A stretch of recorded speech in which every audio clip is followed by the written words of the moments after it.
আল্লাহ বলেছেন ফাল ইয়ানজুরিল ইনসানু মিম্মা খুলিক, মানুষকে চিন্তা ভাবনা করা দরকার। প্রত্যেকটা মানুষকে ভাবা উচিত, চিন্তা ভাবনা করা দরকার। মিম্মা খুলিক, সে কি বস্তু থেকে সৃষ্টি হয়েছে। এই আয়াত দ্বারা প্রমাণিত হয় আল্লাহ আপনাকে আমাকে জন্মসূত্র জানতে বলেছেন। আল্লাহ বলেছেন প্রত্যেকটা মানুষকেই জানা উচিত সে কি থেকে সৃষ্টি হয়েছে। যদি কালে আপনি আপনার জন্মসূত্রটা যদি জানতে পারেন, তাহলে আপনার আল্লাহ কত বড় ক্ষমতাবান এটা আপনি জানতে পারবেন। এবার দেখেন আল্লাহ বলেছেন সূরা আলাকের 2 নম্বর আয়াতের ভিতরে খালাকাল ইনসানা মিন আলাক, আল্লাহ বলেছেন আমি মানুষকে সৃষ্টি করেছি জমাট রক্ত থেকে। এটাই শুধু শেষ নয়, সূরা দাহারের 2 নম্বর আয়াতের ভিতরে আল্লাহ বলেছেন ইন্না খালাকনাল ইনসানা মিন নুতফা, আল্লাহ বলেছেন আমি মানুষকে নিশ্চয়ই মানুষকে সৃষ্টি করেছি নুতফা থেকে। নুতফা থেকে, শুক্রাণু থেকে, পানি থেকে, বীজ থেকে আমি আল্লাহ মানুষকে সৃষ্টি করেছি। আপনারা অবগত আছেন সারা পৃথিবীর বুকে যতগুলো আল্লাহর সৃষ্টি রয়েছে সব চাইতে সুন্দরতম আকৃতি আবয়নকার, সুন্দর দেহকার, সব চাইতে আশরাফুল মাখলুকাত কে না তো মানুষ। আল্লাহ আমাকে আপনাকে পানি থেকে সৃষ্টি করেছে। খুব ভালো করে শুনে, আল্লাহ বলছেন যে আমি মানুষকে সৃষ্টি করেছি শুক্রাণু থেকে, বীজ থেকে, পানি থেকে। এটা আবার কি করে হয়?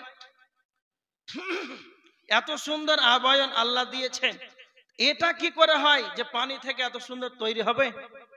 যারা ছবি অঙ্কন করে তাদেরকে কি বলা হয়?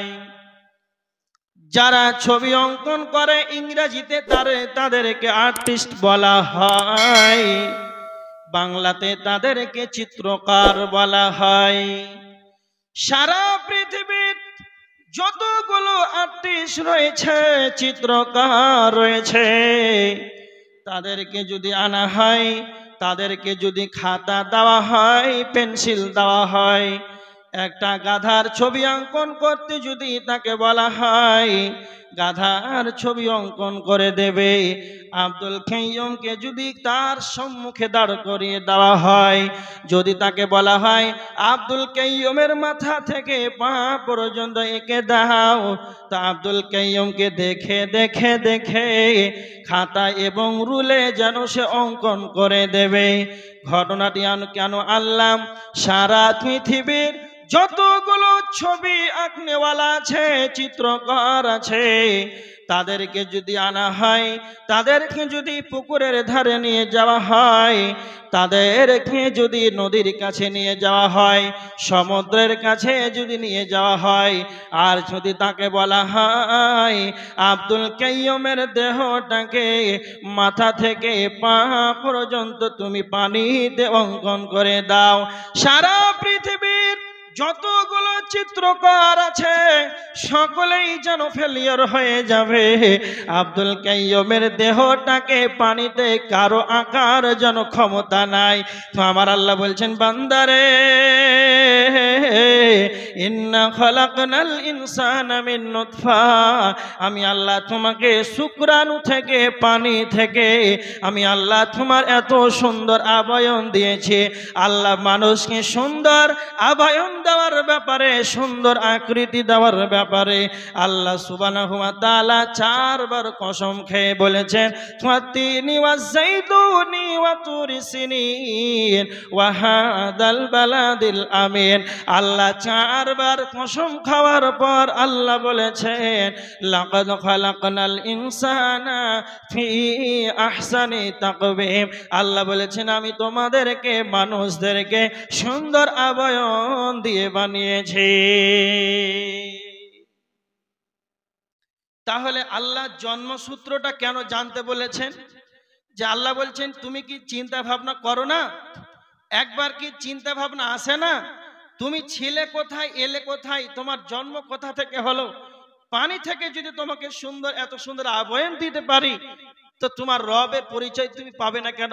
এই জন্য আল্লাহ বলেছেন ফালিয়ানজুরিল ইনসানু মিম্মা খুলিক, দেখো তুমি তোমার জন্মসূত্রটাকে আগে দেখো।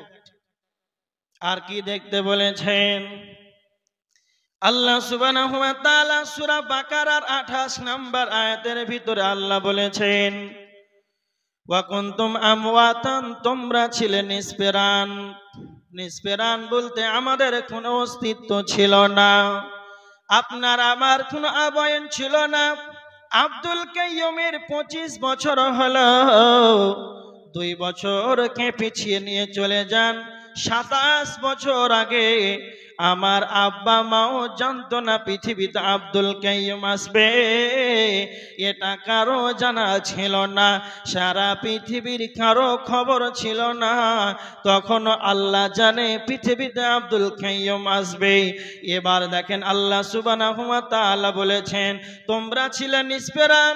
সূরা তাহরির 1 নম্বর আয়াতের ভিতরে আল্লাহ বলেছেন হাল আতা আলাল ইনসানি হিনুম মিনাদ দাহরি লাম ইয়াকুন শাইয়্যাম মাযকুরা, তোমাদের এমন একটি সময় যেন অতিবাহিত হয়েছে, সেই সময় তোমাকে কেউ চিনতো না, তোমাকে কেউ জানতো না, তোমার পরিচয় বলে দুনিয়াতে কিছুই ছিল না। আল্লাহ কি বলছেন দেখেন, তোমাদের এমন একটি সময় যেন অতিবাহিত হয়েছে, তোমাকে কেউ চিনতো না, তোমাকে কেউ জানতো না। তার মানে আমরা ছিলাম প্রাণহীন, আমাদের ছিল প্রাণহীন, আমাদের কোনো জন্মসূত্র আমরা জানতাম না। আমরা ছিলাম প্রাণহীন, আমাদের কোনো খবর ছিল না, আমরা আসবো এটাও আমরা জানতাম না। তবে আমরা ছিলাম কোথায়? এবার দেখেন তাফসীরের ভিতরে বলা হয়েছে আমরা ছিলাম কোথায়? আমরা ছিলাম সূর্যের আলোতে, বৃষ্টির পানিতে। খুব ভালো করে শুনে নেন, জন্মসূত্রটা যদি জানা থাকে তো আল্লাহর ক্ষমতা সম্পর্কে আপনার পরিচয় পেয়ে যাবেন। আমরা ছিলাম সূর্যের আলোতে, সূর্যের আলোতে, চাঁদের আলোময় সেই কিরণে, বৃষ্টির পানিতে আমরা ছিলাম। সারা পৃথিবীর বুকে যখন ফসল উৎপন্ন হয়, সূর্যের কিরণ ছাড়া, সূর্যের আলো ছাড়া, বৃষ্টির পানি ছাড়া যেন ফসল যেন উৎপন্ন হবে না। তার মানে আমরা ছিলাম ধানের ভিতরে, গমের ভিতরে, চাউলের ভিতরে, আটার ভিতরে, ভাতের ভিতরে, রুটির ভিতরে। যখন এইগুলো পুরুষ নামে মেশিনে খায়, পৃথিবীতে মানুষ বানানোর 2টি মেশিন রয়েছে, একটা হলো পুরুষ আর একটা হলো মহিলা।